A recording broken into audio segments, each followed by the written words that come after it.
Composer and musician James Weldon Johnson wrote the hymn Lift Every Voice and Sing, which is now what's known as the Black National Anthem.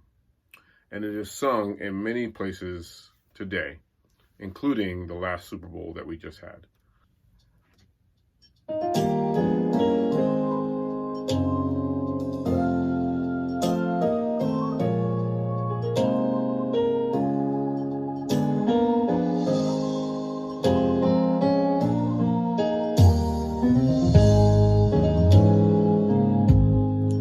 Lift every voice and sing till earth and heaven ring, ring with the harmonies of liberty. Let our rejoicing rise high as the listening skies.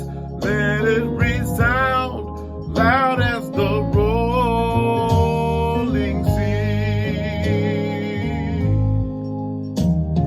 Sing a song full of the faith that the dark past has brought us.